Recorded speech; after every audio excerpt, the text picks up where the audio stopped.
الفجر educational foundation, آؤ اپنے رب کی طرف۔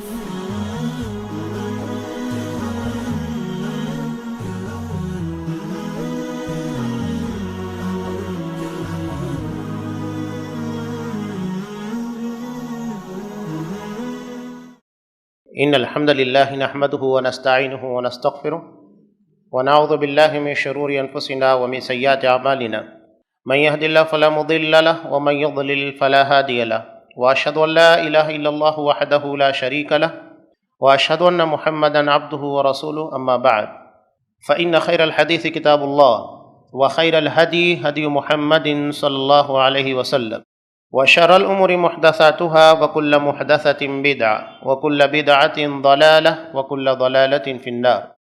أعوذ بالله السميع العليم من الشيطان الرجيم، بسم الله الرحمن الرحيم۔ يا أيها الذين آمنوا اتقوا الله حق تقاته ولا تموتن إلا وأنتم مسلمون۔ يا أيها الناس اتقوا ربكم الذي خلقكم من نفس واحدة وخلق منها زوجها وبث منهما رجالا كثيرا ونساء، واتقوا الله الذي تساءلون به والأرحام إن الله كان عليكم رقيبا۔ يا أيها الذين آمنوا اتقوا الله وقولوا قولا سديدا يصلح لكم أعمالكم ويغفر لكم ذنوبكم، ومن يطع الله ورسوله فقد فاز فوزا عظيما۔ وقال بسم الله الرحمن الرحيم، سبح اسم ربك الأعلى الذي خلق فسوى والذي قدر فهدى۔ وعن ابی ہریرہ رضی اللہ تعالی عنہ قال قال رسول اللہ صلی اللہ علیہ وسلم، المؤمن القوی خیر واحب الی اللہ من المؤمن الضعیف وفی کل خیر، احرص علی ما ينفعک واستعن باللہ ولا تعجز، وإن أصابك شيء فلا تقل لو أني فعلت كان كذا وكذا، ولكن قل قدر الله وما شاء فعل، فإن لو تفتح عمل الشیطان۔ رواہ مسلم فی کتاب القدر۔ تمام قسموں کی تعریفات اللہ رب العالمین وحدہ لا شریک کے لائق و زیبا ہیں، جو ساری کائنات کا تنہا خالق و مالک ہے، اور بے شمار درود و سلام ہوں اللہ کے آخری نبی جناب کریم محمد رسول اللہ صلی اللہ علیہ وسلم کی ذات مقدسہ پر۔ محترم سامعین، ایمان کے 6 ارکان میں سے آخری رکن ایمان بالقدر ہے، تقدیر پر ایمان رکھنا۔ ان تؤمن بالقدر خیرہ و شرہ، تقدیر اچھی ہو یا بری اس کے پر ایمان لایا جائے۔ تقدیر عربی زبان میں اندازہ لگانا، گیس کرنا، اس معنی میں استعمال ہوتا ہے۔ اللہ نے تقدیر کے بارے میں ایک سوال کیا، اس کا جواب نہیں دیا۔ قرآن مجید میں بہت سارے سوالات ہیں جس کے جواب نہیں دیے گئے، اس لیے کہ سوال اتنا معنی خیز ہوتا ہے کہ جواب کی ضرورت ہی پیش نہیں آتی۔ جیسا کہ سورہ زمر میں اللہ سوال کرتا ہے، الیس اللہ بکاف عبدہ، کیا اللہ اپنے بندے کے لیے کافی نہیں؟ قرآن نے کوئی جواب نہیں دیا، اس لیے کہ سوال اتنا معنی خیز ہے، جواب خود سمجھ میں آ جاتا ہے۔ تو اللہ نے ایک سوال اور کیا سورہ ملک میں، الا یعلم من خلق، کہ جس نے پیدا کیا وہ جانے گا نہیں۔ ایک موبائل کے بارے میں جو آج کی تاریخ کا لوگوں میں ضرورت نام کی ایک اہم چیز بن چکا ہے۔ اگر ایک موبائل کا بنانے والا یہ کہے کہ میں نے اس کے بارے میں کوئی اندازہ نہیں لگایا، کوئی علم نہیں تھا، بس یوں ہی اپنے آپ یہ ساری چیزیں بن گئی، تو جاہل سے جاہل انسان اس کا تصور نہیں کر سکتا۔ ایک معمولی مشین کے بارے میں دعویٰ نہیں کیا جا سکتا کہ یہ اپنے آپ بنی ہے، اس کا کوئی بنانے والا، اور بنانے والے کے لیے لازم ہے کہ اس کے پاس علم ہو، اس کے پاس اندازہ ہو، وہ یہ کہہ سکے کہ کتنے سالوں تک یہ چیز چل سکتی ہے، اس کا استعمال کے طریقے کیا ہونے چاہیے؟ تو انسان جو اللہ رب العالمین کی عظیم الشان مخلوق ہے، اس کو پیدا کرنے کے بعد اللہ کو اس بات کا علم نہ ہو کہ پیدا ہونے کے بعد کیا کرے گا، کتنا جیے گا اور کب تک جیے گا، نہیں. اسی لیے اللہ نے سوال کیا الا یعلم من خلق، کہ کیا پیدا کرنے والا ہی علم نہیں رکھے گا، اسے ہی پتہ نہ ہو کہ میری مخلوق کب تک جیے گی، کب تک چلے گی، کیا کھائے گی، کیا پیے گی؟ نہیں. اللہ نے تقدیر، دیکھیں تقدیر جو ہے یہ اللہ کا علم ہے، اور عمل یہ انسان کے اپنے اختیار سے کیے جانے والے معاملات. اللہ نے لکھا اس لیے ہم کام کر رہے ہیں؟ نہیں، بلکہ اللہ نے اس بات کا علم پہلے سے ہی رکھا میرا بندہ کیا کرے گا، وہ کسی کو مجبور نہیں بنایا. شیخ عبد الرحمن کیلانی رحم اللہ نے ایک بہت پیاری مثال پیش کی ہے، اس لیے کہ تقدیر کے معاملے میں آنے کے بعد 3 طرح کے گروہ بنتے ہیں. ایک گروہ مکمل طریقے سے تقدیر کا انکار کرتا ہے، کہا کہ انسان اس کی تقدیر لکھی نہیں گئی، جو انسان کرتا ہے وہ اللہ کو معلوم ہوتے جاتا ہے، اس کو پہلے سے کسی بات کا علم نہیں. یہ گروہ ہے، یہ دراصل شیعہ رافضیوں کا ہے، اور اس ضمن میں بھی اور بھی بہت سارے دیگر افراد جمع ہو جاتے ہیں. کیوں؟ آخر رافضی شیعہ یہ اللہ رب العالمین کے بارے میں عقیدہ کیوں نہیں رکھتا کہ اللہ کو تقدیر پہلے سے معلوم تھی، یہاں تک کہ ساری چیزوں کو پیدا کرنے سے پہلے اللہ ہر چیز کو جانتا تھا. انہوں نے یہ عقیدہ کیوں اختیار کیا؟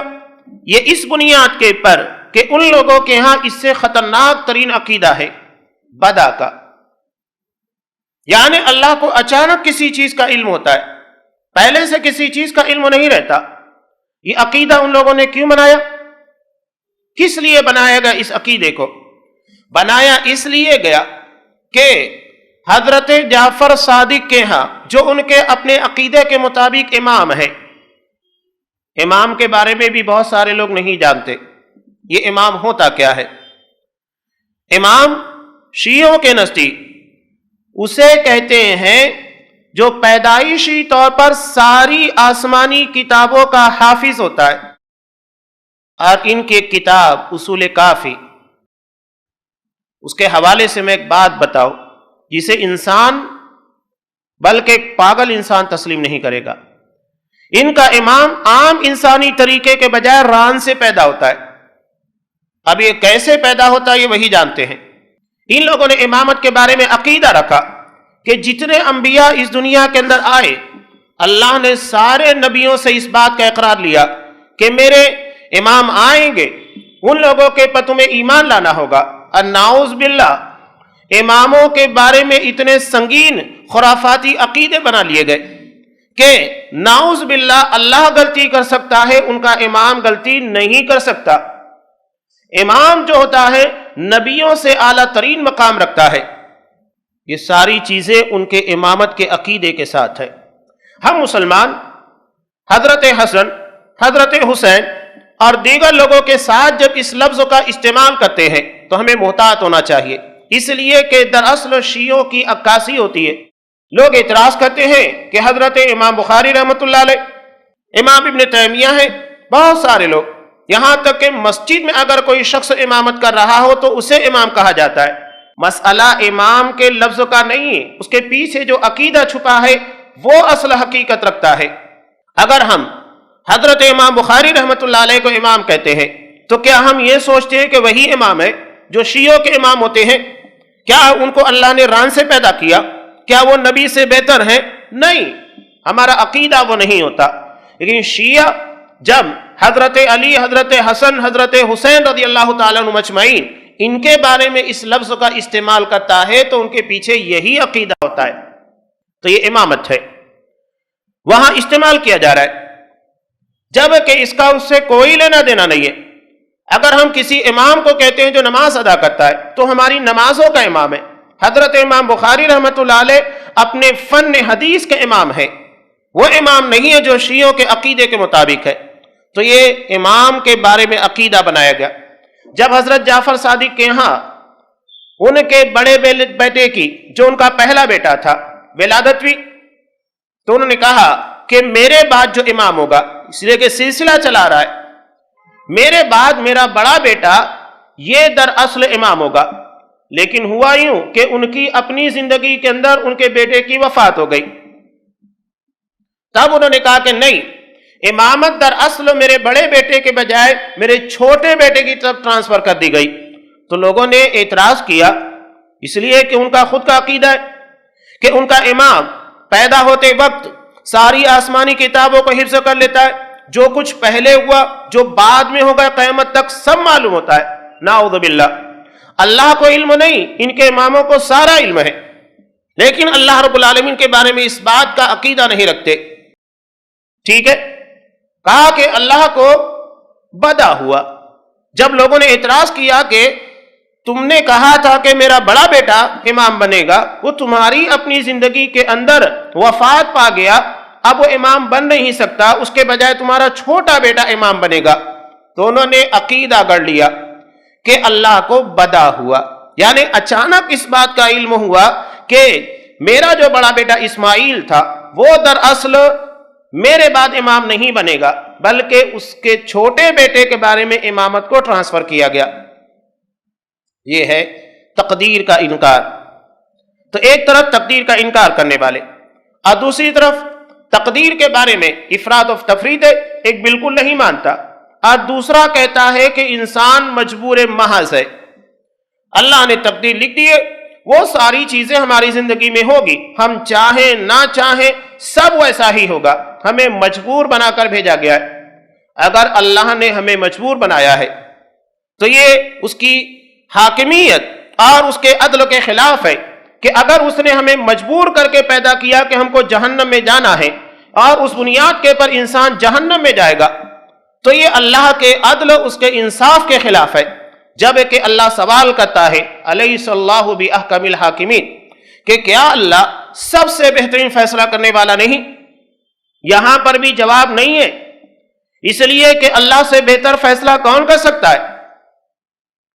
اللہ نے سوال کیا الیس اللہ باحکم الحاکمین، کیا اللہ سے بہتر بھی کوئی فیصلہ کر سکتا ہے؟ اگر اللہ نے کوئی فیصلہ ہماری زندگی کے اندر کیا تو اس سے بہتر فیصلہ نہیں ہو سکتا تھا۔ جو چیز جس وقتوں کے پر ملی وہ اس سے بہتر وقتوں کے پر نہیں مل سکتی تھی۔ یہ اللہ کا سوال۔ تو جو لوگ یہ اعتراض کرتے کہ اللہ نے ہم کو مجبور محض بنا دیا ہے، ہم اللہ کے ہاتھ میں کٹ پتلی ہے، تقدیر کے لیے کھلونا بن چکے ہیں، ہماری اپنی مرضی اختیار کچھ بھی نہیں ہے، یہ بھی دراصل تقدیر سے راہ فرار ہے۔ اور اس طرح کے افراد کرتے کیا ہے؟ دیکھیے، تقدیر کا سہارا لینے میں مشرکین مکہ بھی بہت آگے تھے۔ انہوں نے نبی کریم صلی اللہ علیہ وسلم کے سامنے اعتراض کیا تھا، قرآن مجید نے اس کا جواب بھی دیا۔ سورہ انعام میں اللہ کہتا ہے، یہ لوگ کہتے ہیں وَلَوْ شَاءَ اللَّهُ مَا أَشْرَكْنَا، اگر اللہ چاہتا تو ہم شرک نہیں کرتے، یعنی اللہ کی چاہت تھی اسی لیے ہم نے شرک کیا، یہ ہماری تقدیر ہے، تو اس کے پر اللہ کیوں فیصلہ کرے گا؟ نہ ہمارے باپ دادا شرک کرتے، نہ ہم کسی چیز کو حرام ٹھہرا دیتے۔ یہاں تقدیر کا حوالہ دیا گیا، مشیت کا۔ دیکھیے، دو چیزیں ہیں جس کو سمجھنا بہت ضروری ہے۔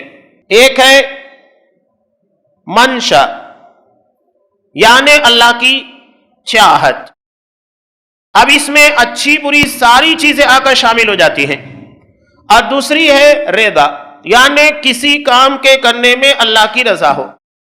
میں کچھ مثالیں دے رہا ہوں، انشاءاللہ باتیں سمجھ میں آ جائے گی۔ بندگی کا تصور سارے انسانوں میں ہے، کوئی انسان بندگی سے آزاد نہیں ہے۔ اگر اس بندگی کو اللہ کے لیے کیا جائے تو سب سے بہتر ہے، لیکن اگر اسے غیر اللہ کے لیے کیا جائے تو سب سے برا ہے۔ اسی طرح انسانی خواہشات ہر مرد اور عورت کے دل میں رکھی گئی ہے، اگر اس کا صحیح طریقہ استعمال کیا گیا نکاح کے ذریعے تو سب سے بہترین راستہ ہے، لیکن اگر غلط راستے کو چنا گیا تو اسی کو زنا اور بدکاری سے تعبیر کیا گیا۔ اللہ نے ہم کو چیزیں دے کر بھیجی ہے، ہم اس کا استعمال صحیح طریقے سے کرتے ہیں یا غلط طریقے سے، یہ ہمیں اختیار دیا گیا ہے، اللہ نے کسی کو مجبور نہیں کیا۔ جو لوگ تقدیر کے حوالے سے لوگوں کو گمراہ کرنے کی کوشش کرتے ہیں، دراصل یہ راہ فرار اختیار کرتے ہیں۔ مشرکین مکہ نے جیسے کہا، وہاں انہوں نے ارادہ تکوینیہ یعنی کائنات کے بنانے کے ارادے میں، اب اللہ نے جب کائنات کو پیدا کیا تو اس میں حلال جانوروں کو پیدا کیا، حرام جانوروں کو بھی پیدا کیا، لیکن حرام جانور کے پیدا کرنے کا مقصد یہ نہیں ہے کہ اسے استعمال کیا جائے۔ اللہ حکیم ہے، اللہ نے ان چیزوں کو بھی کسی نہ کسی مقصد کے تحت پیدا کیا ہے، وہ اس کے اپنے ارادے، اس کی اپنی حکمتیں ہیں۔ انسان اسے سمجھ پائے نہ سمجھ پائے وہ ایک الگ مسئلہ۔ ایک آسان سی بات غور و فکر کی بھی ہوتی ہے کہ جس کے گوشت کو ہمارے لیے حرام قرار دیا گیا، خنزیر، سور کے نام کے پر ایک مسلمان بھی چکھتا ہے، کیا کبھی آپ نے عام طور سے دیکھا ہے کہ اتنی بڑی تعداد میں اس کے بچے پیدا ہوتے ہیں، جاتی کہاں ہے؟ نہ مرنے کے بعد ان کی لاشیں ہم کے نظر آتی ہے، کہاں جاتا ہے؟ اللہ نے اپنی تقدیر، اپنی حکمت کے تقاضے کے ساتھ ان چیزوں کو پیدا کیا اور اسی کے تحت ان کا خاتمہ بھی کرتا ہے۔ کوئی چیز بغیر کسی مقصد کے اللہ نے پیدا نہیں کی ہے، ہر کسی کا مقصد جدا جدا ہے۔ اللہ نے ہم کو 2 ہاتھ دیے، ایک ہاتھ کو خیر کے کاموں کے لیے استعمال کیا جائے، ہر اچھی چیز کا استعمال داہنی جانب سے، داہنے ہاتھ سے، اور بائیں ہاتھ کو بھی اللہ نے ہم کو دیا، لیکن اس کا استعمال ہم کھانے میں نہیں کر سکتے، اچھی چیزوں کے لیے استعمال نہیں کر سکتے، کسی سے مصافحہ کرنا ہے اس کے لیے ہم اپنا بایاں ہاتھ نہیں بڑھا سکتے۔ ہر چیز الگ الگ مقصد کو لے کر پیدا ہوئی ہے۔ تو اگر یہ کہ ایک شخص کے سامنے جب میں نے اعتراض کیا کہ آپ دونوں ہاتھ ملا کر مصافحہ مت کیجئے، یہ نبی کریم صلی اللہ علیہ وسلم کی سنت نہیں ہے، تو اس نے کیا کہا؟ وہی مشرکین مکہ کی طرح جواب کہ کیا اس ہاتھ کو میں کاٹ کے پھینک دوں؟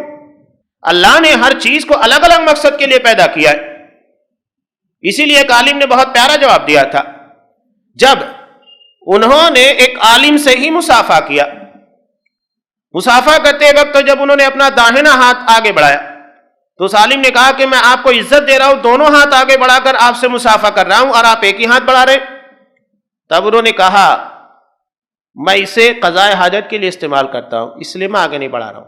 اللہ نے ہر چیز کو اپنے اپنے جدا مقصد کے لیے پیدا کیا، کسی چیز کو کسی اور جگہ کے پر لے جا کر فٹ کرنا اور یہ کہنا کہ یہ اس کے لیے نہیں، تو ارادہ تکوینیہ۔ اللہ نے پوری کائنات کو پیدا کیا، پیدا کرنے کے بعد اللہ کی رضا کیا ہے، اللہ چاہتا کیا ہے، یہ سمجھنا بہت ضروری ہے۔ اسی لیے اس نے اپنی کتاب نازل کی، رسولوں کو بھیجا تاکہ بتایا جا سکے کہ اگر تمہارے اندر بندگی کا جذبہ ہے تو یہ بندگی کس کی ہوگی، کس کی عبادت کی جائے گی۔ اگر اللہ نے تمہاری زندگی کے اندر خواہشات رکھی ہے تو اس کے پورا کرنے کا طریقہ کیا ہوگا۔ اللہ نے تمہیں لذات دے کر بھیجا ہے تو تمہیں اپنی کمائی کس طریقے سے استعمال کرنی ہوگی، کیسے تمہاری انکم ہوگی اور کس جگہ کے پر خرچ کرنا ہوگا۔ جانوروں کو اللہ نے صرف اتنا شعور دیا ہے کہ وہ نافع اور ضار، نقصان دینے والی اور فائدہ دینے والی چیزوں کا فرق کر سکے۔ ایک بکری اگر پڑوس کے گھر میں بھی گھس جائے گی، وہاں دیکھے گی کہ چاول رکھا ہوا ہے، گیہوں رکھا ہوا ہے، اسے سونگ کر دیکھے گی میرے کھانے کی چیز ہے، وہ استعمال کرنے لگ جائے گی۔ اس لیے کہ اللہ نے اس کو اتنا شعور نہیں دیا ہے، صرف اسی حد تک دیا ہے کہ وہ نافع اور غیر نافع کا فرق کر سکے۔ میں کیا کھا سکتی ہوں، کیا نہیں کھا سکتی، وہ کھانے لگ جائے گی۔ لیکن اگر کوئی مسلمان اپنے پڑوسی کے گھر میں گھس جائے بغیر کسی اجازت کے، وہاں روٹی پڑی ملے اسے کھانے لگے، پھل ملے کھانے لگے، اور کہے کہ نہیں یہ تو کھانے کی چیز ہے اس لیے میں کھا رہا ہوں، تو وہاں پر وہ یہ نہیں کہا جائے گا کہ تمہارے کھانے کی چیز ہے اب تمہیں مار کھانے کی ضرورت پیش آ گئی ہے۔ ہر کسی کے ضابطے اصول الگ الگ ہوتے ہیں۔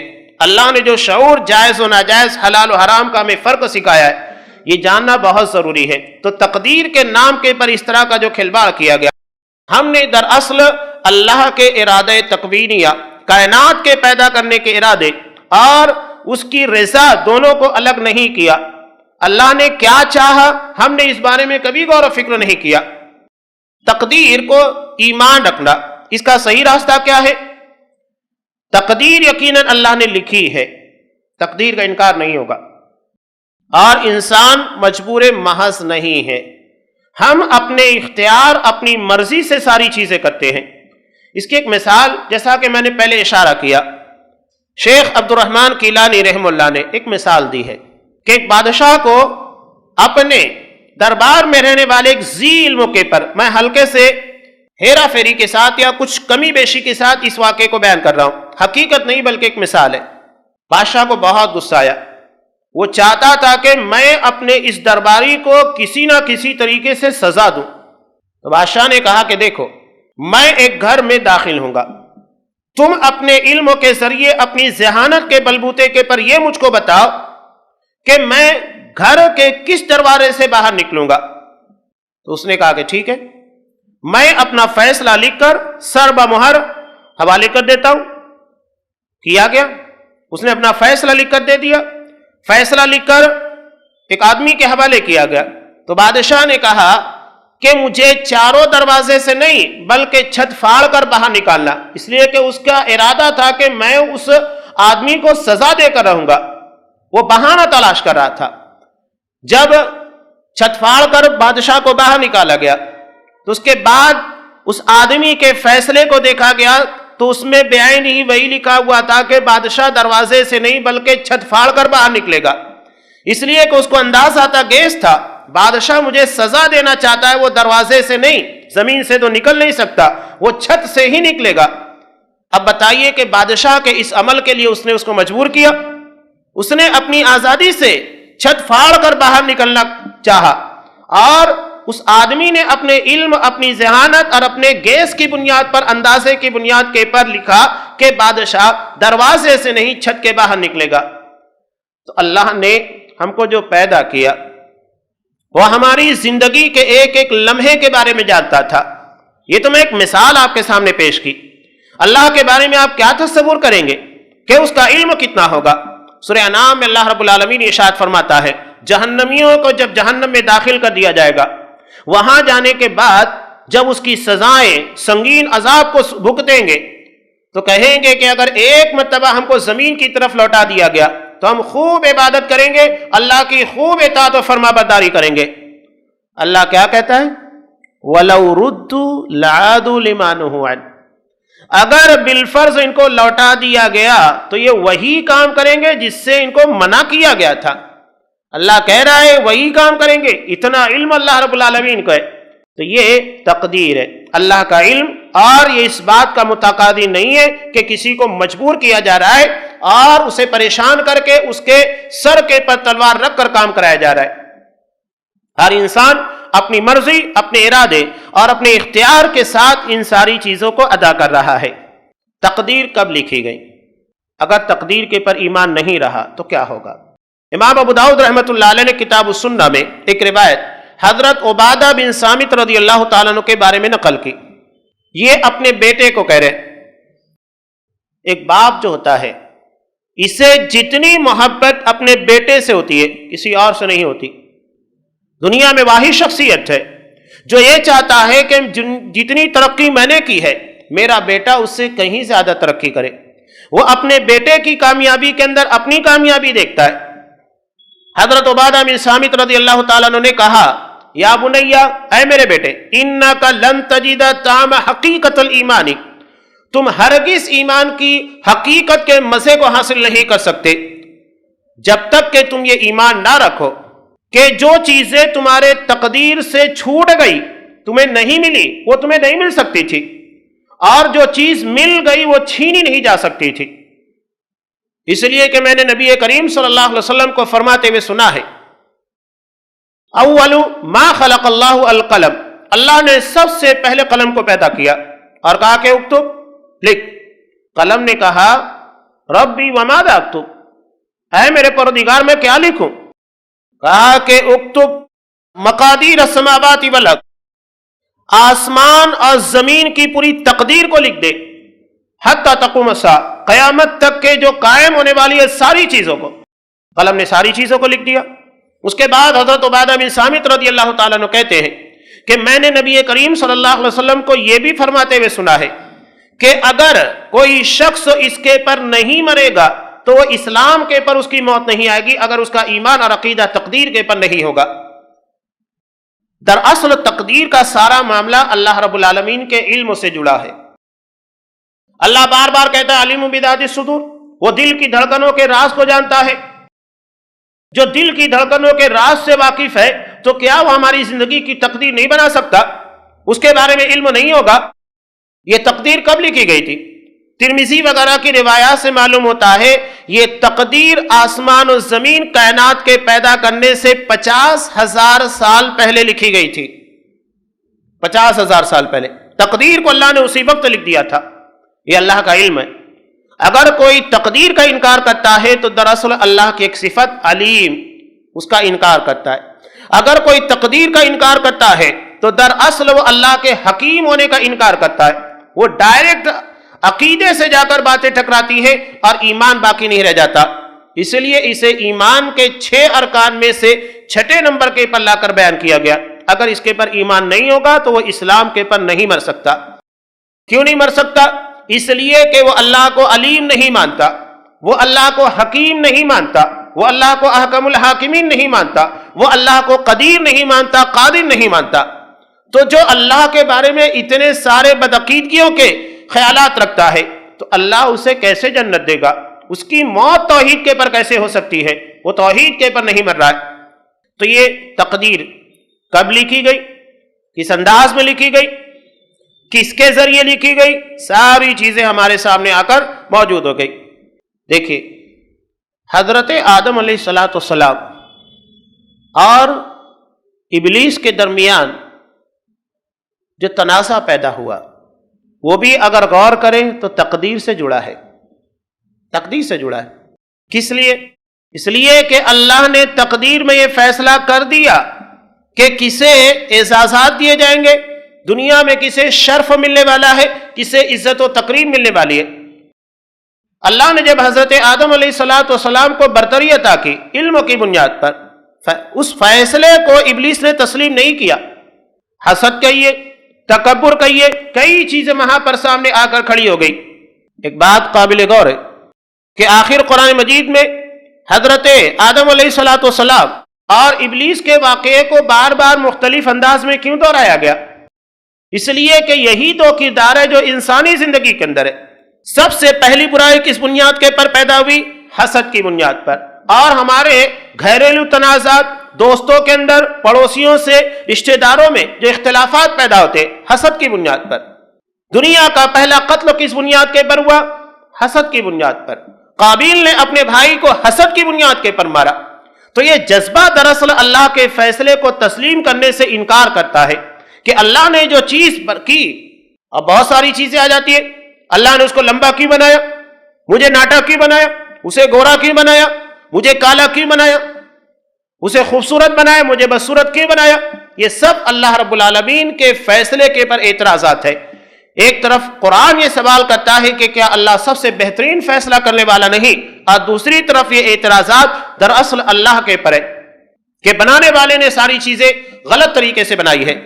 اور اگر دیکھا جائے قرآن مجید میں کسی کو برے القابات سے یا کسی کے عیب کو لے کر یا کسی کے جسمانی نقص کو لے کر اعتراض کیا جائے تو اللہ رب العالمین پر یہ اعتراض ہے۔ اس لیے ان چیزوں سے منع کیا گیا، وَلَا تَنَابَزُوا بِالْأَلْقَابِ، کسی کو برے لقب کے ساتھ نہ پکارو، کسی کو لنگڑا کہو، کسی کو کانا کہو، نہیں، چڑانے کے لیے ساری چیزیں نہیں استعمال کی جا سکتی۔ کسی کے رنگ، کسی کی خوبصورتی یا کسی کی بدصورتی، ان چیزوں کو ٹارگیٹ کر کر اگر کسی کے پر اعتراض ہے تو یہ اللہ کے پر اعتراض ہوتا ہے، خالق کائنات کے پر۔ اس لیے فیصلہ تقدیر کا ہے۔ تو اگر غور کرتے جائے ساری چیزیں آ کر تقدیر سے جڑ جاتی ہیں۔ اگر ایمان بالقدر صحیح طریقے سے ہوگا تو انسان کے اندر حسد کا جذبہ ہی نہیں ہوگا، فوراً اللہ کے فیصلے کو تسلیم کرے گا۔ اللہ نے جس حال میں جیسے رکھا وہ ہمارے لیے بہتر ہے۔ ایک انسان کو اللہ دولت دیتا ہے تو دوسروں کو دیکھتا ہے، میرے پاس اتنی دولت ہے، اس کو اتنی زیادہ کیوں مل گئی؟ اس کی اچانک نوکری کیوں لگ گئی؟ اس سے یہ ترقی کیوں مل گئی؟ اس سے اتنا پروفٹ کیوں ہو گیا؟ یعنی ہم اعتراض کر رہے ہیں اللہ کے فیصلے کے پر، اس کی تقدیر کے پر کہ اللہ نے اسے دیا مجھے کیوں نہیں دیا۔ اور یہی حاسدانہ جذبے انسانی زندگی کے اندر تنازعات اور فسادات کی بنیاد بنتے ہیں۔ یہ چیز اگر نہ ہو تو کہاں سے اختلافات ہوں گے؟ ہر جگہ کے پر اختلاف کی بنیاد یہی بنی ہے، تنازعات کی بنیاد یہی بنتی ہے، حسد۔ کہ اگر اس کے پاس وہ ہے تو میرے پاس کیوں نہیں، اگر وہ اس عہدے کے پر ہے تو میں کیوں نہیں، اگر کسی نے میرا عہدہ چھین لیا، کسی طریقے سے مجھے ہٹا دیا، تو میں بھی اسے اس عہدے کے پر نہیں رہنے دوں گا۔ یہ سارے حاسدانہ جذبے ہیں۔ تو یہ حضرت آدم علیہ السلام اور ابلیس کے واقعے کو قرآن مجید نے اسی لیے بیان کیا۔ ہر کسی کے اندر حسد کا وہی جذبہ ہے۔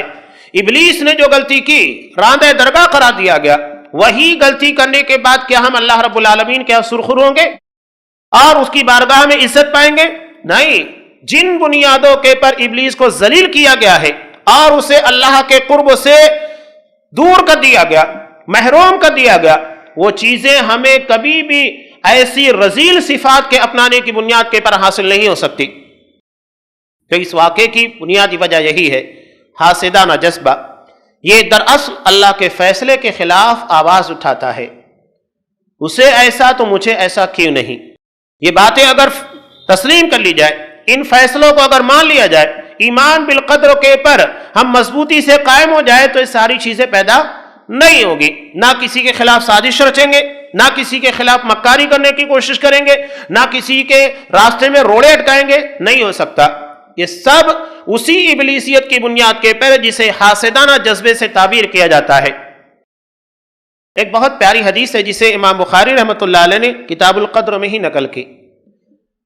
حضرت آدم علیہ السلام اور حضرت موسیٰ علیہ السلام، ان دونوں کے درمیان مکالمہ ہوا، مباحثہ ہوا۔ یہ بات جو آپ صلی اللہ علیہ وسلم نے بیان کی، یہ روحانی دنیا کی ہے، روحوں کی دنیا کی، اس لیے کہ حضرت آدم علیہ السلام اور حضرت موسیٰ علیہ السلام دونوں اس دنیا سے جا چکے ہیں۔ وہ عالم برزخ کے اندر ہے، وہاں ان کی اپنی زندگی ہے، وہ دنیاوی زندگی کی طرح نہیں۔ حضرت موسیٰ علیہ السلام نے کہا کہ آپ ہمارے باپ ہیں، آپ نے ہی اللہ کے ایک حکم کی نافرمانی کر کے ہم کو خائب و خاسر کر دیا، جنت سے نکلوا دیا۔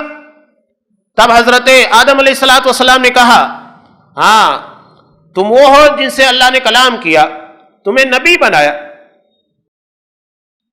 لیکن جس فیصلے کے پر تم اعتراض کر رہے ہو، یہ تو میری پیدائش سے 40 سال پہلے طے کیا جا چکا تھا۔ تو ایک چیز جو اللہ نے پہلے طے کر دی تھی، اس بارے میں تم مجھے ملامت کیوں کرتے ہو؟ تب آپ صلی اللہ علیہ وسلم نے کہا کہ اپنی اس دلیل کی بنیاد پر حضرت آدم علیہ السلام موسیٰ علیہ السلام پر غالب آ گئے۔ کوئی جواب نہیں بن پڑا کہ اللہ نے جب تقدیر کے اندر لکھا تھا، جو ہونا تھا وہ ہوا، ہم کیوں اعتراض کر سکتے؟ اب یہاں ایک اہم بات ہے جو قابل غور ہے، وہ سمجھنا ہے کہ جو چیز ہو چکی ہے اس کے بارے میں اعتراض نہیں کیا جا سکتا۔ ہاں، آئندہ کے لیے تدبیر کا اختیار کرنا، پلاننگ، وہ ایک الگ مسئلہ ہے۔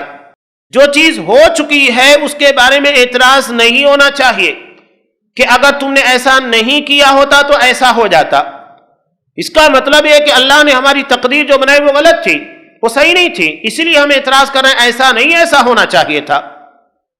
اس ضمن میں ایک روایت جو میں نے خطبہ مسنونہ کے فوراً بعد آپ کے سامنے پیش کی تھی، جسے امام مسلم رحمۃ اللہ علیہ نے کتاب القدر میں حضرت ابو ہریرہ رضی اللہ تعالیٰ عنہ سے روایت کیا۔ ہماری انسانی زندگی کے اندر بہت سارے مسائل اس روایت سے جڑے ہوئے ہیں۔ آپ صلی اللہ علیہ وسلم نے کہا، المؤمن القوی خیر واحب الی اللہ من المؤمن الضعیف۔ طاقتور مومن یعنی جس کا ایمان طاقتور ہے، جسمانی طور پر نہیں۔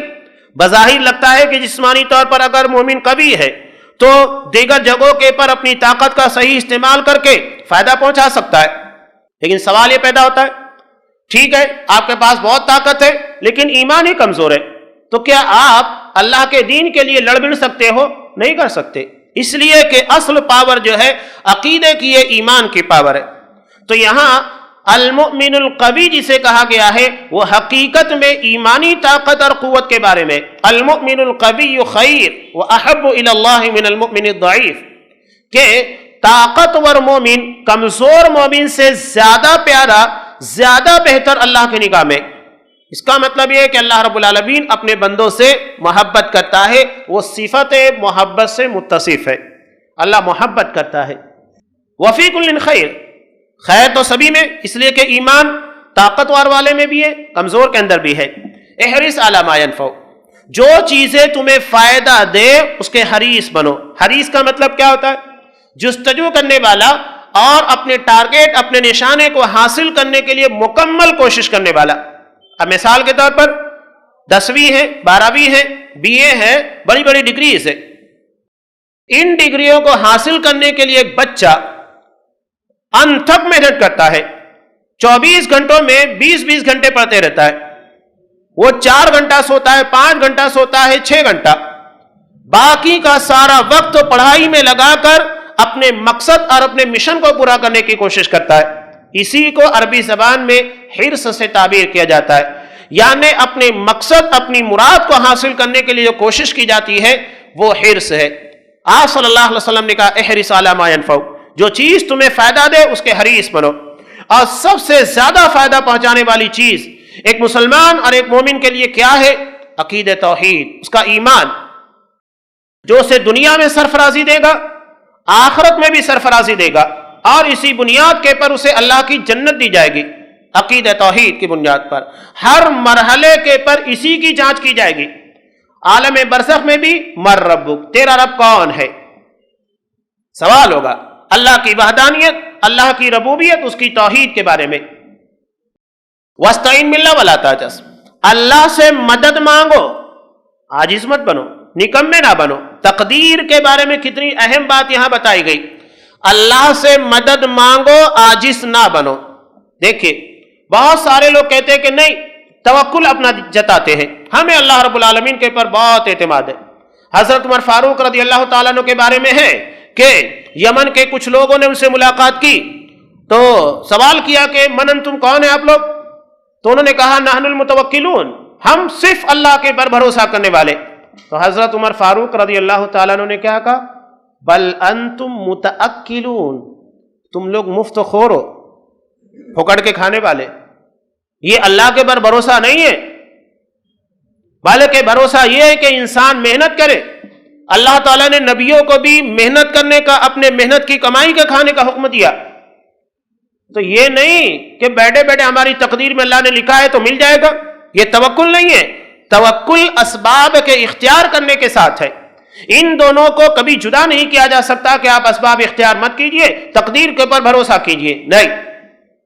ٹھیک ہے، اللہ نے آپ کی زندگی کے اندر تمہاری تقدیر میں اولاد لکھی ہے، شادی مت کیجئے، تقدیر میں ہے تو ملے گی. نہیں، آدمی شادی کرے گا، مزے اڑائے گا، اس کے بعد سوچتا ہے. تو یہ ہم مفادات کے لیے تقدیر کا استعمال کرتے ہیں. جہاں ہمارے مفاد کے خلاف جاتی ہے تو وہاں ہم تقدیر کا انکار کر دیتے ہیں، تقدیر کو دوش دینے لگتے ہیں، اپنے وبال، اپنے گناہوں کو تقدیر کے سر ڈالنے کی کوشش کرتے ہیں. یہی دراصل ہماری بے وفائی ہے. اللہ نے جہاں ہماری زندگی کے بہترین فیصلے کیے اسے اپنی طرف منسوب کرتے ہیں، اور جو خطائیں، جو غلطیاں ہم نے کی اسے تقدیر کے پر چھوڑ دیتے ہیں، جیسا کہ مشرکین مکہ نے کیا.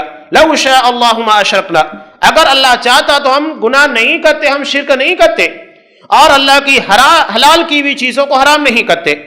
یہ بہانے بازیاں ہیں. تقدیر کے بارے میں بڑا ایمان کچھ لوگ جتاتے ہیں، توکل اور اعتماد. ایک آدمی کو کہو، موبائل کا زمانہ ہے، ایک ہوٹل کے پر اپنا موبائل رکھ دے، 10 منٹ کے لیے باہر جا، اللہ نے تقدیر میں لکھا ہوگا تو ملے گا، نہیں تو نہیں ملے گا. کرتا ہے بھروسہ؟ نہیں کرے گا. موبائل کو بڑی حفاظت کے ساتھ سنبھال کے رکھے گا، اس کے بعد کہے گا میں بھروسہ کرتا ہوں. تو تدبیر اور تقدیر دونوں جاننا بہت ضروری ہے. آپ صلی اللہ علیہ وسلم نے کیا کہا؟ وَاسْتَعِن بِاللَّهِ وَلَا تَعْجَزْ، اللہ سے مدد مانگو لیکن نکمے مت بنو. مدد مانگنے کے بعد، اللہ سے تقدیر کا مطالبہ کرنے کے بعد تدبیر اختیار کرو. دونوں چیزیں ضروری ہے. اگر اللہ سے رزق مانگتے ہو کہ اللہ ہمارے رزقوں میں کشادگی دے دے، ہمارے کاروبار کے اندر ترقی دے دے، تو یہ بیٹھے بیٹھائے آپ کو رزق نہیں ملے گا. ترقی آپ ہی آپ نہیں نظر آئے گی جب تک کہ اس کے لیے محنت نہ کی جائے، جب کہ اس کے لیے تدبیر اختیار نہ کی جائے. تو دونوں چیزیں بہت ضروری ہیں. ہاں، اگر انسان یہ چاہے کہ صرف اپنی تدبیر کے پر کہ میں بہت مائنڈیڈ ہوں، بزنس بہت بہترین طریقے سے چلا سکتا ہوں، میرے کو اللہ نے دماغ بہت دیا، میں اپنی ذہانت کے بلبوتے کے پر بہت ترقی کر سکتا، وہ تقدیر کو نہیں مانتا. یہی چیز سب سے بڑی خرابی ہے. دونوں حصوں کو ماننا ہے. ایک آدمی صرف توکل کرے، ہم دیکھتے ہیں کہ آج بھی بہت سارے لوگ اللہ کے دین کے نام کے پر نکل گئے، نہ کمانے کی فکر، نہ بال بچوں کی فکر، گھر میں فاقے پڑ رہے ہیں اور تقدیر کے حوالے دیے جا رہے ہیں، توکل جتایا جا رہا ہے۔ یہ اس ایک حصے کو مان رہے، دوسرے حصے کو کٹ کر دے رہے۔ اور جو لوگ دنیا دار ہوتے ہیں تو یہ کیا کرتے ہیں؟ تقدیر کے دوسرے حصے کو کٹ کر دیتے ہیں، پہلے حصے کو نہیں مانتے اور دوسرے کے پر مکمل انحصار کرتے ہیں، یعنی اللہ سے مدد مانگنے کے بجائے صرف اپنی ذاتی صلاحیتوں کی بنیاد کے پر دنیا کی ترقی کا راز جتانے کی کوشش کرتے ہیں۔ دونوں غلط ہے۔ یوں سمجھ لیجئے کہ دونوں چیزیں جو آپ صلی اللہ علیہ وسلم نے بتائی یہ پرندے کے دو بازوؤں کی طرح ہے۔ کوئی پرندہ کبھی ایک بازو سے پرواز نہیں کر سکتا، جب تک کہ اس کے بازو بیلنس میں نہیں ہوگے، توازن میں نہیں ہوگے، پرواز نہیں کر سکتا۔ اسی طرح تدبیر بھی ہے، تقدیر بھی ہے۔ تدبیر کے پر بھی ہمیں کوشش کرنا ہے اور تقدیر کو اللہ کے حوالے کرنا ہے۔ تدبیر یہ ہمارے اختیار میں ہے اور نتیجہ جو تقدیر کے نام سے جانا جاتا ہے وہ اللہ کے حوالے۔ جنگ بدر کے موقع پر آپ صلی اللہ علیہ وسلم نے کیا کیا؟ اپنی جتنی انتھک کوششیں تدبیر تھی پورا کرنے کے بعد اللہ کے سامنے اپنے ہاتھوں کو پھیلایا اور کہا کہ پروردگار یہ ہے میری جمع پونجی، جو کوششیں تھی میں نے کی، اب نتیجہ تیرے اختیار میں ہے۔ تدبیر جہاں تک تھی کر لی، تقدیر کے بارے میں اللہ رب العالمین سے دعا مانگی۔ یہی ہماری زندگی۔ آپ محنت کیجئے، کاروبار کو آگے لے جانے کی کوشش کیجئے، رشتہ داروں سے بہترین تعلقات بنائیے، انسانوں سے، لیکن اللہ سے مدد مانگتے رہیے۔ وہ بغیر اللہ کی مدد کے ممکن نہیں ہے۔ کوئی یہ کہے کہ ہم صرف اسی بلکہ پر آگے نکلیں گے تو یہ دراصل تقدیر کا انکار ہے۔ سورہ کہف جمعہ کے دن آپ تلاوت کرتے ہیں، اس میں ایک واقعہ بیان کیا گیا۔ ایک کافر ہے اور دوسرا مسلمان جو تھا انتہائی غریب تھا۔ یہ مالدار ساتھی جو کہ کافر تھا لے جا کر اپنے ساری پراپرٹیز، کھیتی باڑیاں سب دکھانے لگا، آخرت کا انکار کر رہا تھا۔ تو اس کے دوستوں نے کیا کہا تھا؟ وَلَوْلَا إِذْ دَخَلْتَ جَنَّتَكَ قُلْتَ مَا شَاءَ اللَّهُ لَا قُوَّةَ إِلَّا بِاللَّهِ، کہ تو جب اپنے باغ میں داخل ہوا تو یہ کیوں نہیں کہا ما شاء اللہ لا قوت الا باللہ، جو اللہ نے چاہا وہ ہوا، کوئی طاقت اللہ کے بغیر نہیں ہے، سب اللہ کا دیا ہوا ہے۔ اس نے تقدیر کا انکار کیا اور تدبیر کو اختیار کیا کہ یہ میں نے کیا، یہ میں نے کیا۔ فرعون کی، قارون کی غلطی کیا تھی؟ سورہ قصص میں اللہ نے نقل کی، اللہ نے بہت دولت عطا کی، اس کی کنجیوں کے بارے میں جو کہ خزانوں کی تھی، لَتَنُوءُ بِالْعُصْبَةِ أُولِي الْقُوَّةِ، پہلوانوں کی ایک جماعت بڑی مشکل سے اٹھاتی تھی، یہ کنجیاں ہیں۔ اس کی غلطی کیا تھی؟ اس نے اپنی دولت کے بارے میں کیا جملہ استعمال کیا؟ انما اوتیت علی علم عندی، یہ میں نے اپنے علم، اپنی صلاحیت کے بل بوتے کے پر حاصل کیا ہے۔ اس نے اللہ کی طرف اسے منسوب نہیں کیا، اسے اپنی صلاحیت کی طرف منسوب کیا۔ یہی دراصل خطا ہے۔ آپ صلی اللہ علیہ وسلم نے کہا وَاسْتَعِن بِاللَّهِ وَلَا تَعْجَزْ، اللہ سے مدد مانگتے رہو، عاجز اور نکمے نہ بنو۔ لیکن یہ بھی مت کہو لَوْ أَنِّي فَعَلْتُ كَانَ كَذَا وَكَذَا، کہ اگر میں ایسا کر لیتا تو ایسا ہو جاتا۔ ہم بھی اپنے بچوں کے بارے میں یا دیگر لوگوں کے بارے میں، کوئی بیمار تھا اس ہاسپٹل میں لے جاتے تو اچھا ہو جاتا، اس ہاسپٹل میں لے جاتے تو جان بچ جاتی۔ کیا کہہ رہے ہیں آپ؟ تقدیر کے خلاف باتیں کر رہے ہیں۔ جو تقدیر میں تھا وہی تھا سب سے بہترین فیصلہ تھا۔ آج ایمان کی، عقیدے کی برکت میں آپ کو بتاؤں، ایک حقیقی واقعہ آپ کو بتا رہا ہوں قطر کا۔ ایک باپ اپنے نوجوان چھوٹے سے بچے کو جو اسکول جاتا تھا، 5-6 سال کی عمر تھی، لے کر آیا۔ بچہ اترتا ہے، سامنے ایک گاڑی کھڑی ہے، اچانک وہ گاڑی کے آگے بھی ایک گاڑی آتی ہے اور اس کو لے کر یہ پیچھے کرنے لگتا ہے۔ اس میں ایک پاکستانی ڈرائیور تھا، عمر دراز تھا، وہ پیچھے نہیں دیکھتا ہے۔ بچہ وہیں کھڑا ہوا ہے، گاڑی ریورس گیئر میں آتی ہے۔ باپ اپنی نگاہوں کے سامنے دیکھتا ہے کہ اس کا بچہ موت کی آگوش میں سما گیا۔ ایک باپ کے سامنے اس کا لخت جگر موت کی آگوش میں سما جائے، ایکسیڈنٹ ہو جائے، کیا کرے گا؟ پاگل ہو جاتا ہے انسان۔ اور ادھر ڈرائیور کو بھی پتا نہیں، اس لیے کہ اسے معلوم نہیں تھا کہ میں گاڑی ریورس سے لے رہا ہوں، پیچھے کون ہے اسے نہیں دکھا۔ باپ اترتا ہے، اترنے کے بعد ڈرائیور کو کہتا ہے چلے جاؤ کوئی بات نہیں ہے، جاؤ۔ لوگوں نے کہا کہ چلے جائیے، کوئی مسئلہ نہیں ہے۔ اس لیے کہ اس کا ایمان، اس کا عقیدہ تھا اللہ نے میرے بیٹے کی زندگی اتنی ہی لکھی تھی، میں کتنی بھی کوششیں، کتنی بھی کاوشیں کرتا میرا بیٹا نہیں بچ سکتا تھا۔ یہ ایمان کی برکت ہے۔ آپ سوچئے کہ اگر یہاں کچھ ہو جائے تو کیا ہوتا، کتنے معاملات پیدا ہوتے۔ یہ ایمان کی برکت ہے۔ عقیدہ جتنا پختہ ہوگا تقدیر کے پر، اللہ کی ذات کے پر، اس کے فیصلوں کے پر، انسان گمراہی اور دنیا کے شرور اور فتن سے اتنا محفوظ ہوگا۔ بڑے بڑے حادثات، صحابہ کی زندگی بتاؤں۔ حضرت حذیفہ رضی اللہ تعالیٰ جنگ بدر کے موقع پر ان کے والد کو اصحاب کرام نے شہید کر دیا، مسلمان تھے۔ گہما گہمی کا عالم ہوتا ہے جنگ کے موقع پر، شور شرابے۔ انہوں نے آواز دے کر کہا کہ میرے والد ہیں، مسلمان ہیں، انہیں مت مارو، لیکن اتنے شور شرابے میں ان کی آواز اصحاب کرام تک نہیں پہنچی اور انہیں شہید کر دیا اصحاب کرام نے۔ حضرت حذیفہ رضی اللہ تعالیٰ عنہ نے اسی جگہ پر کہا کہ اللہ گواہ ہے، میں اللہ کو گواہ بنا کر کہتا ہوں میں نے تم سب کو معاف کیا، میں کسی سے مواخذہ نہیں کروں گا۔ یہ ایمان کی برکتیں ہوتی ہیں عقیدے کی بنیاد کے پر، اس لیے کہ معلوم تھا کہ میرے باپ کی موت اسی حالت میں لکھی تھی، اللہ نے یہیں تک زندگی کا فیصلہ رکھا تھا۔ دیکھیے آنے والی زندگی کے بارے میں جو کہ غیب کا علم ہے، جس کے بارے میں اللہ کہتا ہے سورہ انعام میں وَعِندَهُ مَفَاتِحُ الْغَيْبِ لَا يَعْلَمُهَا إِلَّا هُوَ، غیب کی کنجیاں صرف اللہ کے پاس ہے، جسے سوائے اس کے کوئی نہیں جانتا۔ جب کنجیوں کے بارے میں علم نہیں ہے تو غیب کہاں سے کسی کو معلوم ہوگا، کنجیوں کا پتہ نہیں۔ چلیے تو یہ غیب کی باتیں۔ اب ہم یہ کہیں کہ کل کی باتیں کون جانتا ہے؟ کوئی نہیں۔ قرآن مجید نے سورہ لقمان کے اخیر میں واضح کر دیا کوئی نہیں جانتا۔ وَمَا تَدْرِي نَفْسٌ بِأَيِّ أَرْضٍ تَمُوتُ، کون کہاں مرے گا کسی کو پتا نہیں ہے، نہیں پتا ہے۔ آخر اس راز کو چھپا کر کیوں رکھا گیا ہے؟ ایک انسان کو بتا دیا جائے وہ بیمار نہیں ہے، بالکل ہٹا کٹا ہے، تمہاری موت 1 مہینے کے بعد آ جائے گی، بتا دیا جائے، ڈکلیئر کر دیا جائے کہ تمہاری موت 1 مہینے بعد آئے گی، وہ تو ابھی سے مرنے لگے گا، اس لیے کہ اس کو معلوم ہو گیا کہ میں فلاں تاریخ کو مرنے والا ہوں۔ قرآن مجید اسی بات کو بیان کرتا ہے قیامت کے تعلق سے کہ ہم نے قیامت کے راز کو چھپا کر رکھا ہے، اکاد اخفیہ، اسے بڑی حفاظت کے ساتھ، پوشیدگی کے ساتھ رکھا ہے۔ کیوں رکھا ہے؟ لِتُجْزَى كُلُّ نَفْسٍ بِمَا تَسْعَىٰ، تاکہ ہر کسی نفس کو اس کی کاوشوں کا، اس کی محنتوں کا بدلہ دیا جا سکے۔ انسان کو اگر بتا دیا جائے سال بھر بعد مرنے والا ہے، وہ ابھی سے مرنا شروع کر دے گا، جیسے جیسے ٹائم قریب آتا جائے گا موت اس کے سر کے پر ویسے ہی منڈلائے گی، بلکہ اس سے پہلے مر سکتا ہے۔ لیکن اگر یہ چیز چھپا کر رکھ دی جائے تو ایک بیمار انسان بھی جو برسوں کا بیمار ہے، اس کی عمر بھی کافی آگے نکل چکی ہے، اس کے بعد بھی وہ زندگی سے ہارتا نہیں ہے، وہ محنت کرتے رہتا ہے، کوشش کرتے رہتا ہے کہ ہو سکتا ہے کہ اس دوا کے ذریعے کچھ شفا مل جائے، اس سے شفا مل جائے، اس سے مجھے طاقت آ جائے۔ امید کے پر دنیا باقی ہے، وہ محنت کرتے رہتا ہے، کاوش کرتے رہتا ہے، عبادتیں کرتے رہتا ہے، استغفار کرتے رہتا ہے۔ تو یہ فائدہ ہے چھپا دینے کا۔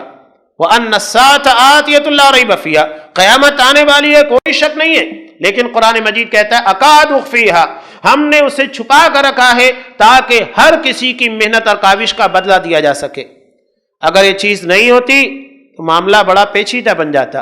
کچھ لوگوں نے تقدیر کے فیصلوں کا غلط بھی استعمال کیا، بہت ساری جگہ کے پر ہے، جیسا کہ مشرکین مکہ کے بارے میں نے کہا، انہوں نے اپنے شرک کو ڈائریکٹ اللہ رب العالمین کی مشیت کے پر، کہ اللہ نے چاہا اس لیے ہم نے شرک کر دیا، ڈال دیا، جس کو ہم کہتے ہیں اڑانا چھڑانا، یعنی اپنی غلطی کو کسی اور کے سر کے پر ڈال دینا۔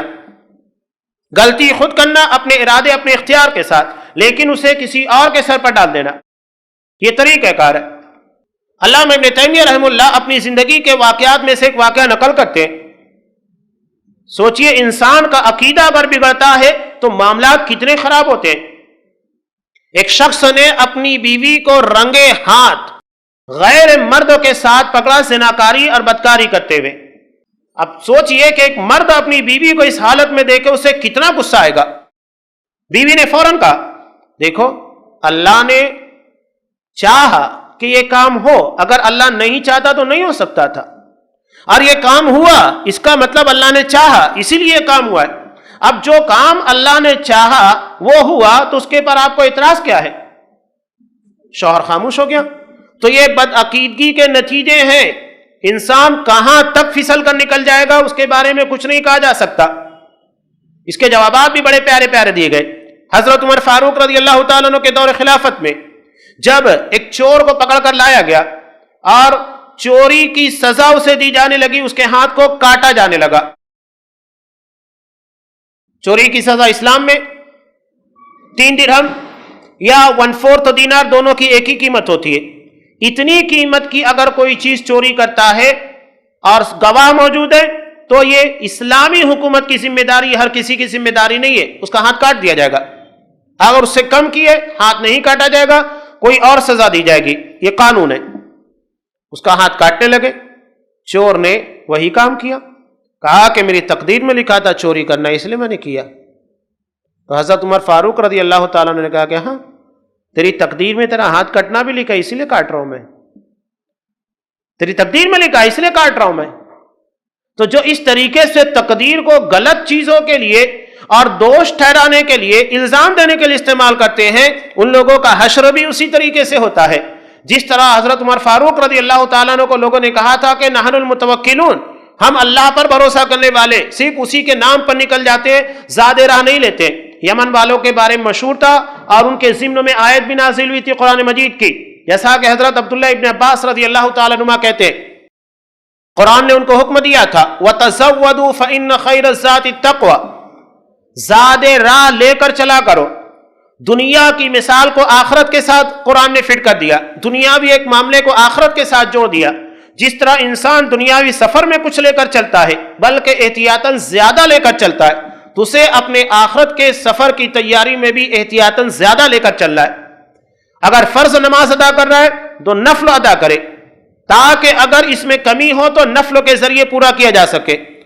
زکوٰۃ اگر دیتا ہے تو صدقہ بھی دے، تاکہ اس کی زکوٰۃ میں کوئی کمی ہو تو عام صدقات کے ذریعے پوری کی جائے. قرآن نے ان کو حکم بھی دیا.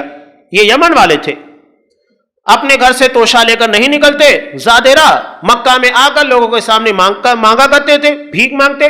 قرآن مجید نے منع کر دیا.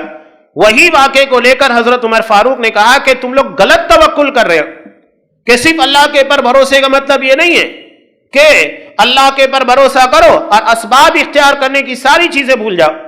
محنت کرو، ساتھ میں چیزیں لو اس کے بعد. جیسا کہ امام ترمذی رحمۃ اللہ علیہ نے ایک روایت کو نقل کیا. ایک صحابی نے سوال کیا کہ اللہ کے رسول یہ بتائیے میں اپنے جانوروں کو باندھ دوں اس کے بعد توکل کروں، اللہ کے پر بھروسہ کروں، یا اسے آزاد چھوڑ دوں اس کے بعد اللہ پر بھروسہ کروں؟ تب آپ صلی اللہ علیہ وسلم نے کہا اس کو باندھ، اس کے بعد بھروسہ کر، یعنی پہلے تدبیر اختیار کر اس کے بعد تقدیر کی بات کر. تو ہمیں اپنی تدبیر اختیار کرنا چاہیے. اللہ نے ہم کو جتنا مکلف، جتنا ذمہ دار بنایا ہے. وَاسْتَعِن بِاللَّهِ وَلَا تَعْجَزْ. اور اگر کوئی چیز ہو جائے تو یہ نہ کہو لو انی فعلت کان کذا وکذا، بلکہ کیا کہنا چاہیے ولیکن قل ما قدر اللہ وما شاء فعل. اللہ نے تقدیر کے اندر جو لکھا تھا وہ ہوا، اور اللہ نے جو بھی تقدیر لکھی ہے وہ سب سے بہترین فیصلہ ہے. انسانی زندگی میں اس کے اثرات بہت بہتر ہوتے ہیں اگر یہ عقیدہ مضبوط ہو جائے اور ویسا ہو جائے جیسا کہ اصحاب کرام کے اندر تھا. جیسا کہ امام ترمذی رحمۃ اللہ علیہ نے ابو القدر میں ایک روایت کو نقل کیا حضرت عبداللہ بن عباس رضی اللہ تعالیٰ عنہ کے بارے میں. انسان کے دلوں سے خوف نکل جائے گا. یہ خوف کیوں ہے؟ تقدیر کے پر ایمان نہ ہونے کی وجہ سے. حضرت عبداللہ بن عباس رضی اللہ تعالیٰ عنہ آپ صلی اللہ علیہ وسلم کے ساتھ سواری پر بیٹھے ہیں، ردیف ہیں، پیچھے بیٹھے ہوئے. کہا کہ یا غلام انی اعلمک کلمات، بیٹے میں تمہیں چند باتیں سکھا رہا ہوں. احفظ اللہ یحفظک، اللہ کو یاد کرو، اللہ کے پر جیسا ایمان یقین ہونا چاہیے ویسے رکھو، اللہ تمہاری حفاظت کرے گا. احفظ اللہ تجد تجاہک، اللہ کو مانو، اللہ کے حکم کی تعمیل کرو، اس کی مدد تمہیں تمہارے سامنے نظر آئے گی. اس کے بعد سب سے اہم بات جو آپ صلی اللہ علیہ وسلم نے سکھائی، وَاعْلَمْ أَنَّ الْأُمَّةَ لَوِ اجْتَمَعَتْ عَلَىٰ أَن يَنْفَعُوكَ بِشَيْءٍ لَمْ يَنْفَعُوكَ إِلَّا بِشَيْءٍ قَدْ كَتَبَهُ اللَّهُ لَكَ. اگر پوری امت، پوری قوم مل کر تمہیں کوئی فائدہ پہنچانا چاہے اتنا ہی پہنچائے گی جتنا اللہ نے تمہاری تقدیر میں لکھا ہے. اور اگر سب جمع ہو جائے والاجتماع الا ان یضرک بشیء لم یضرک الا بشیء قد کتبہ اللہ علیک، سب مل کر اگر تمہیں نقصان پہنچانا چاہے کتنا پہنچائیں گے؟ اتنا ہی جتنا اللہ نے تمہاری تقدیر میں لکھا ہے۔ رفعت الاقلام وجفت الصحف، تقدیر کو لکھنے کے بعد قلم کو اٹھا لیا گیا اور صحیفے سوکھ چکے ہیں جس میں انسان اور سارے لوگوں کی تقدیر کو لکھا گیا تھا۔ اب بتائیے کہ جب اس حدیث کے بارے میں ہمارا ایمان اور عقیدہ ہوگا کس سے ڈرے گا؟ حضرت خالد بن ولید رضی اللہ تعالیٰ عنہ مسلمانوں کو جب جنگ میں بھیجا کرتے تھے تو وہاں کے بادشاہوں کو ایک پیغام دیا کرتے تھے۔ کیا پیغام دیتے؟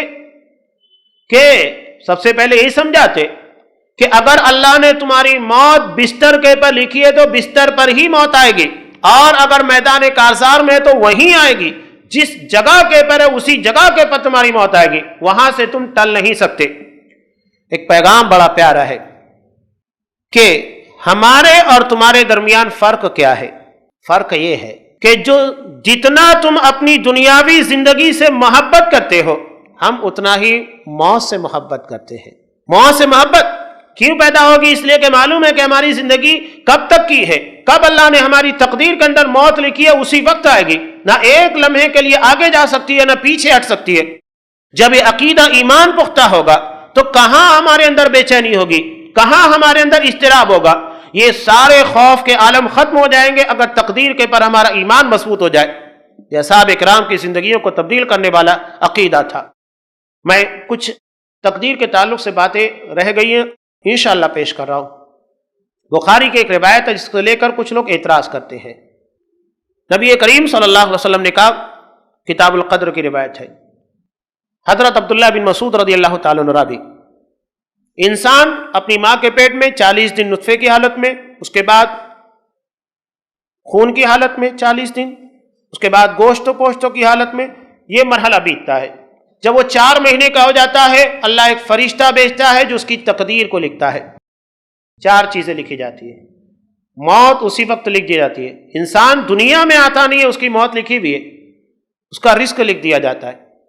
اللہ نے وہاں پر ہمیں رزق کے بارے میں لکھ دیا ہے، لیکن رزق لکھنے کا مطلب یہ نہیں ہے کہ ہم بھروسہ کریں ہم بیٹھے بیٹھے ساری چیزیں مل جائے گی، اس کے لیے تدبیر اختیار کرنا ہوگا، یہ بھی تقدیر کا ہی حصہ ہے، اور اس کے اچھے یا برے ہونے کو بھی لکھ دیا جاتا ہے۔ ساری چیزیں تقدیر کے اندر اسی وقت لکھ دی جاتی ہے، 4 مہینہ پورا ہونے کے بعد روح پھونک دی جاتی ہے اور یہ ساری باتیں وہاں لکھ دی جاتی ہے۔ اب انسان دنیا میں جنتیوں والے کام کرتے رہتا ہے، یہاں تک کہ ایک زرہ یا ایک با، زرہ یہاں تک ہے با یہاں تک ہے، اتنا وہ جنت کے قریب پہنچ جاتا ہے کہ تقدیر اس کے پر غالب آتی ہے اور وہ جہنمی والے کام کرتا ہے، جہنم میں چلا جاتا ہے۔ اسی طرح ایک شخص جہنمی والے کام کرتے رہتا ہے کہ تقدیر اس کے پر غالب آتی ہے جبکہ وہ ایک ذرا قریب پہنچ چکا تھا، تقدیر غالب آتی ہے، جنتیوں والے کام کرتا ہے اور جنت میں چلا جاتا ہے۔ اب یہ مسئلہ کیا ہے کہ اچانک انسانی زندگی کے اندر اتنا بڑا انقلاب، پوری زندگی محنت کرتے کرتے جنت کے اتنا قریب پہنچ چکا ہے، اچانک اللہ اس کے فیصلے کو تبدیل کر دیتا ہے، تقدیر غالب آتی ہے۔ میں یہ سوال کرتا ہوں، اگر ایک انسان اچھا کام کر رہا ہے تو کیا اللہ اس کے اچھے کام کو روکے گا؟ روکے گا؟ کیوں روکے گا؟ اس لیے کہ اچھا کام کرنا اللہ کو پسند ہے، وہ اچھائی کو پسند کرتا ہے، تو کیسے کسی اچھے کام کو اللہ روک سکتا ہے؟ نہیں روک سکتا۔ تو یہ دوش دینا کہ وہ اچھا کام کر رہا تھا کہ اچانک، نہیں، بات سمجھنے کی ہے۔ قرآن مجید خود ایک سوال کرتا ہے، ما یفعل اللہ بعذابکم ان شکرتم وآمنتم، اگر تم اللہ کا شکر ادا کرو، اللہ کے پر ایمان جیسا رکھنا چاہیے رکھو، تو اللہ تمہیں عذاب دے کر کیا کرے گا؟ کیا اللہ کو ہم سے دشمنی ہے یا ہم نے اللہ کا کچھ بگاڑ دیا ہے کہ وہ ہم سے دشمنی لے رہا ہے اور ہمارے معاملات کو بگاڑ رہا ہے؟ نہیں، یہ سارے کھیل خود ہمارے کیے کرائے ہیں۔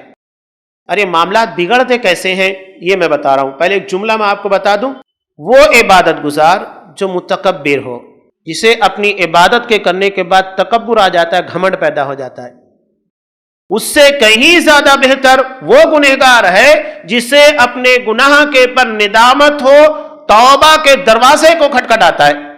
یہ فرق یاد رکھیے۔ بہت سارے لوگ عبادت کرنے کے بعد متکبر ہو جاتے ہیں، میں یہ کر رہا ہوں، کیا کر رہا ہوں؟ کچھ نہیں، میں نماز پڑھتا ہوں وہ نہیں پڑھتا ہے، میں یہ نیکی کا کام کروں کرتے ہی نہیں ہے.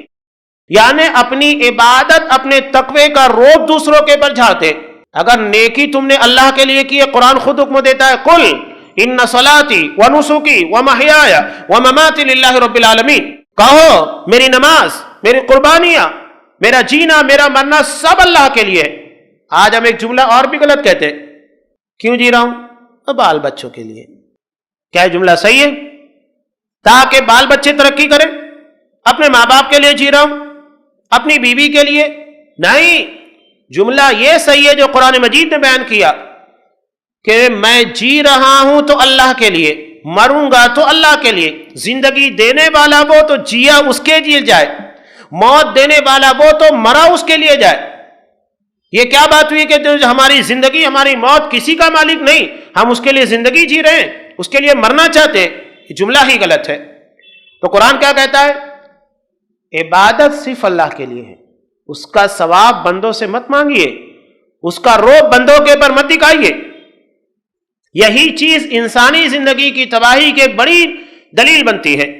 مسلم کی اس روایت کو اٹھائیے جس میں 3 لوگوں کے بارے میں بیان کیا کتاب الامارہ میں. طویل روایت میں صرف اشارہ کر رہا ہوں. ایک شہید جو اپنی جان قربان کر کے سرحد کی حفاظت کرتا ہے، ایک عالم دین جو اپنے علم کی بنیاد کے پر گمراہیاں ختم کرتا ہے، صحیح راستے بتاتا ہے، ایک مالدار جو اپنا مال خرچ کر کے دین کے کام کو آگے بڑھاتا ہے. تینوں بہت اہم ہیں. قیامت کے دن انہی کے بارے میں سب سے پہلے فیصلہ ہوگا. شہید کو لایا جائے گا، عالم دین کو لایا جائے گا، مالدار کو لایا جائے گا. تینوں دعویٰ کریں گے ہم نے تیرے دین کے لیے سب کچھ کیا. شہید کہے گا میں نے جان قربان کی، عالم دین کہے گا کہ میں نے تیرے خاطر قرآن پڑھا، تیرے دین کی تبلیغ کی، مالدار کہے گا کہ میں نے تیری ہر راہ میں اپنا مال خرچ کیا. اللہ سب کو کہے گا تم سب جھوٹے ہو. دنیا میں اسے شہید کہا گیا کہ نہیں؟ دنیاوی اعتبار تو لوگ سمجھ رہے ہیں کہ وہ جنت کے قریب پہنچ چکا ہے، بس آخرت کا فیصلہ ہونا باقی ہے، وہ جنت میں جائے گا.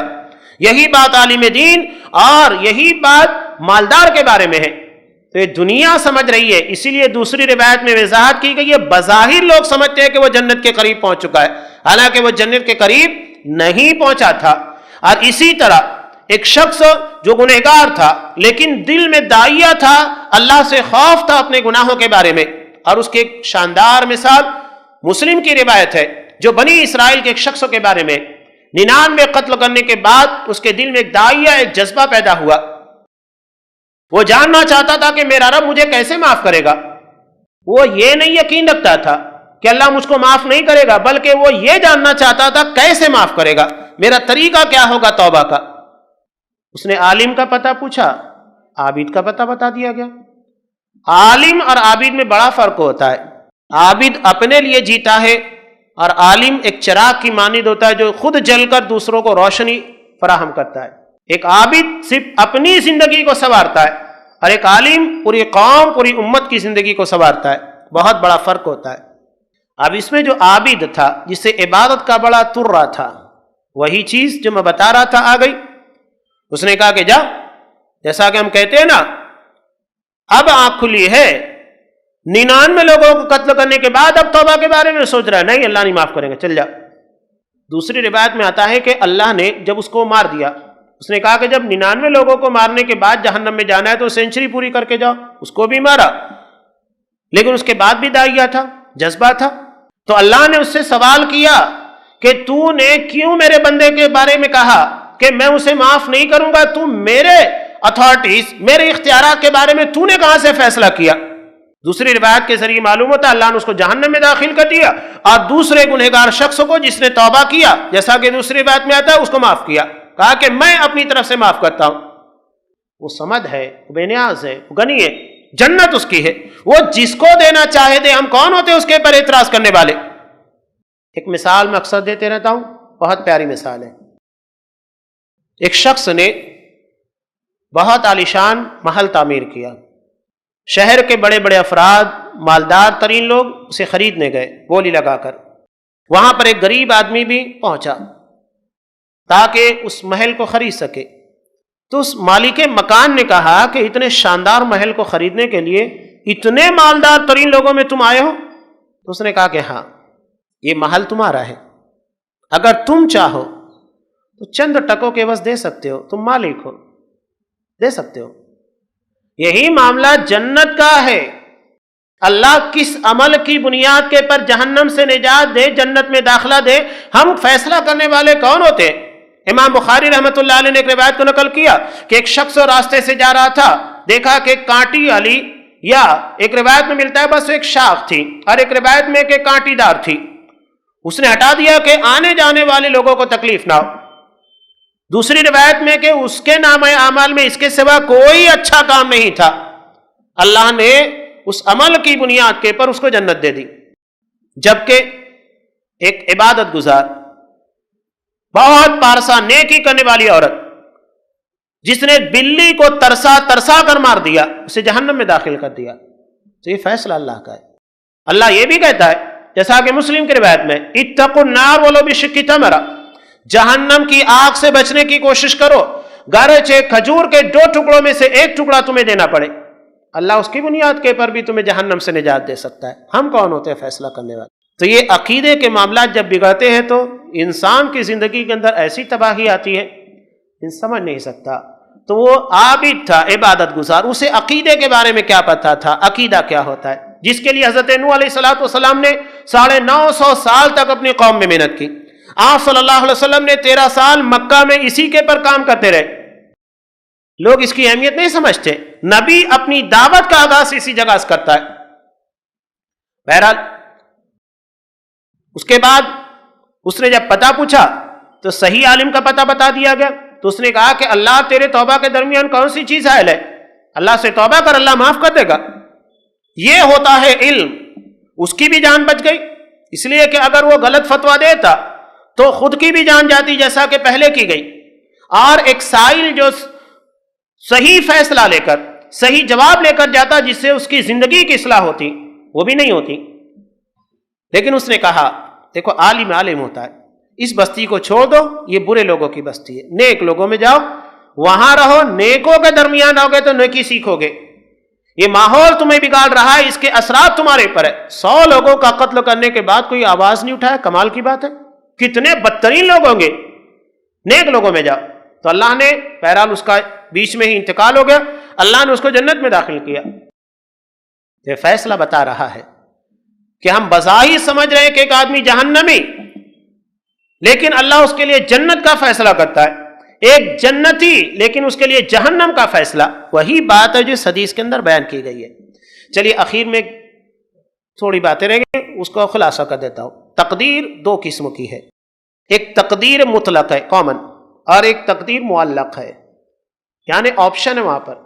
انسان اگر ایسا کرے گا تو اس راستے پر، نہیں کرے گا تو اس راستے پر۔ جیسا کہ دعا کے بارے میں ابو داؤد کی روایت، لا يرد القضاء الا الدعاء، تقدیر کو سوائے دعا کے کچھ نہیں بدل سکتی، یعنی دعا میں اتنی تاثیر تقدیر کو بدل سکتی ہے۔ اب اللہ نے اس موڑ کے پر پہنچنے کے بعد تقدیر کے اندر لکھا میرا بندہ دعا کرے گا تو اس راستے پر پہنچاؤں گا، نہیں تو اس راستے پر۔ یہ تقدیر معلق ہے، سب چیزیں اسی کے پاس ہے۔ اگر ہم دعا کریں گے تو اس راستے کے پر اللہ اس کو بھی جانتا ہے کہ میرا بندہ کیا کرے گا، لیکن اس نے وہ ایسا طریقہ اختیار کیا۔ اس بارے میں ایک بہت پیارا واقعہ ملتا ہے، سورہ رات کی تفسیر اللہ رب العالمین ارشاد فرماتا ہے یمحو اللہ ما یشاء ویثبت وعندہ ام الکتاب، اللہ جتنا چاہتا ہے تقدیر میں سے مٹا دیتا ہے اور جتنا چاہتا ہے باقی رکھتا ہے۔ وعندہ ام الکتاب، اصل کتاب تو اسی کے پاس ہے۔ علامہ ابن کثیر رحمہ اللہ نے اسی آیت کے ضمن میں ایک واقعے کو نقل کیا حضرت عمر فاروق رضی اللہ تعالیٰ عنہ کے متعلق۔ وہ کعبۃ اللہ کا طواف کر رہے تھے، کعبۃ اللہ کا طواف کرتے کرتے کہہ رہے تھے کہ اللہ اگر تو نے میری تقدیر میں میرا برا لکھا ہے تو اسے مٹا دے، مجھے نیک لوگوں میں شامل کر دے، اور اگر تو نے مجھے نیک ہونا لکھ دیا ہے تو اس کے پر مجھے ثابت رکھ۔ اس کے بعد اسی آیت کو پیش کیا یمحو اللہ ما یشاء ویثبت وعندہ ام الکتاب، اللہ جتنا چاہتا ہے مٹا دیتا ہے اور جتنا چاہتا ہے باقی رکھتا ہے، لیکن تقدیر میں اضافہ نہیں ہوتا ہے۔ یہاں مٹانے کی باتیں اور ثابت رکھنے کی باتیں کی جا رہی ہے، اضافے کی باتیں نہیں کی جا رہی ہے۔ اور بخاری کی مسلم کی مشہور روایت بھی حضرت انس رضی اللہ تعالیٰ عنہ سے مروی، آپ صلی اللہ علیہ وسلم نے ارشاد فرمایا من احب ان یبسط له فی رزقہ وینسأ له فی اثرہ فلیصل رحمہ، کہ جو چاہتا ہے کہ اللہ اس کے رزق میں اضافہ کر دے، برکت دے دے اور اس کے عمروں میں اضافہ کر دے، اسے رشتہ داروں سے بہترین روابط رکھنا چاہیے، صلہ رحمی کرنا چاہیے، رشتہ داروں کے حقوق ادا کرنے چاہیے۔ یہ بھی دراصل اسی کی ایک شکل ہے کہ تقدیر کے اس موقع پر پہنچنے کے بعد جو چیز لکھی ہے، بندہ صحیح راستے کے پر چلتا ہے تو اس راستے کے پر اس کو لگا دیا جاتا ہے، اور اس چیز کے پر نہیں چلتا ہے تو اسے دوسرے راستے کے پر لگا دیا جاتا ہے۔ اسی کو تقدیر معلق کہا جاتا ہے، لٹکی ہوئی، جس کو ہم آپشن کی شکل کہتے ہیں کہ ایسا کرے گا تو ایسا، ایسا کرے گا تو ایسا۔ لیکن وہ ساری چیزیں بھی اللہ کے علم میں بھی ہوتی ہے، اور اللہ جیسے چاہتا ہے، جن چیز کو چاہتا ہے ثابت رکھتا ہے اور جس کو چاہتا ہے مٹا دیتا ہے۔ یہ تقدیر کے بارے میں چند گزارشات قرآن و حدیث کی شکل میں تھی، جس کے بارے میں ہمارا ایمان اور ہمارا عقیدہ پختہ ہونا چاہیے۔ ہم تقدیر کا انکار نہیں کر سکتے، اس لیے کہ یہ بھی کفر ہے۔ تقدیر کے بارے میں یہ دعویٰ کرنا کہ ہم اس کی بنیاد کے پر مجبور محض ہے، یہ بھی غلط ہے۔ تقدیر ہمارے اختیار اور ہمارے سارے کاموں کو دیکھنے کے بعد اللہ نے لکھی ہے، اور تقدیر اللہ نے لکھ کر ہم کو مجبور نہیں بنایا ہے بلکہ با اختیار بنایا ہے۔ یہ اس کا علم ہے کہ میرا بندہ ایسا ہی کرے گا، اور اللہ سے بہتر علیم اور حکیم کون ہو سکتا ہے؟ اللہ رب العالمین ہمیں اس کے پر عقیدہ رکھنے اور اس عقیدے کی برکت سے ہماری زندگی کے اندر جو خوشگوار نتائج ظاہر ہونے چاہیے، اور ہمارے معاملات کے اندر جو اصلاح ہونی چاہیے، اور اللہ کے فیصلوں کے پر جس طریقے سے خوشی کا اظہار ہونا چاہیے، اللہ ہمیں ان ساری نعمتوں سے نوازے۔ آمین۔ وآخر دعوانا ان الحمدللہ رب العالمین۔ It's Al Fajr Educational Foundation presentations.